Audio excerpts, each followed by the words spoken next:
Not so long ago, Blackpool were in the Premier League, but with a fortnight to go to the new season, the Championship side has just 8 players and has had to cancel pre-season matches. The club's president has written to 2 of his co-owners, accusing them of paying themselves tens of millions of pounds. Channel 4 News has commissioned a forensic accountant to investigate the club's finances and can reveal that vast sums of money have been moved from the club to several of their other businesses. Kieran Jenkins reports.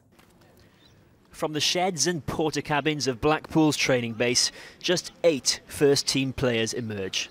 3 short of a full team, 3 weeks before the new season.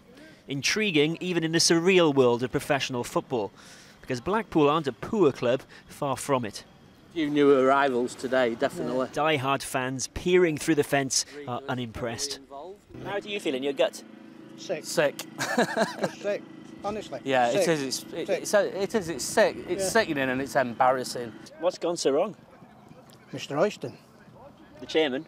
Definitely, yeah. We just don't know what he's playing at. We don't know whether he's out to upset supporters or we don't understand the guy at all. Well, this is Carl Oyston, Blackpool FC chairman, subject of so much supporter anger. But he's only half the story. More people come to Oyston's to sell their home than to any other estate agent in the north. The other half is Carl's father, Owen Oyston. He bought Blackpool in the 80s after making a fortune selling houses. There followed a very real fall from grace when he was jailed for rape in the late 90s. He remains the club's majority shareholder. But just a few years ago, things were looking up for Blackpool. A surprise promotion brought 1 season in the Premier League and unprecedented riches.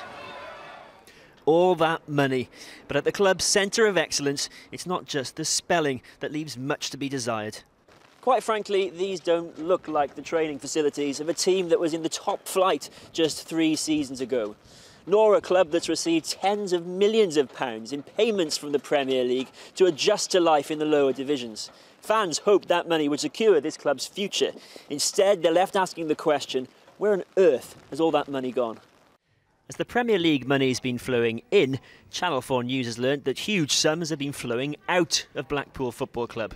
Its destination, other businesses owned by the Oyston family.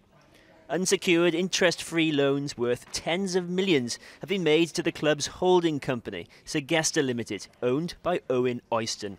In turn, Segesta has loaned several million to a string of other Owen Oyston companies. We asked a forensic accountant to go through the books. It has the appearance that the club is being run purely for the benefit of Mr. Oyston. When one company in the group, which in this case is the football club, is profitable, that money gets channelled up to the holding company, and from there expenditure is spent on a whole raft of his related companies. So tens of millions of pounds have gone out to his related companies. 3 years ago, the club also made an eye-catching £11 million payment to a service company run by Owen Oyston. None of this is illegal, and there's undoubtedly been some investment in the club, not least in improving the stadium. Some people would say good riddance. There's a lot of money sloshing around in football. We can never really know where it all goes, and this is just one more example of that. It's a balance though, isn't it? In this situation, what we're seeing is the football club bringing in all the revenues, but then the revenue's been cascaded down into other companies within the Oyston empire. We're all here at Football Fans, and we want to see the money that the football club's earned spent where it should be, and that's over there at Blackpool Football Club. Neither Carl nor Owen Oyston would comment on the allegations. Although Blackpool fans want answers, they'd probably settle for a few more players, so they can at least start the season with enough to field a team. Kieran Jenkins, Channel 4 News, Blackpool.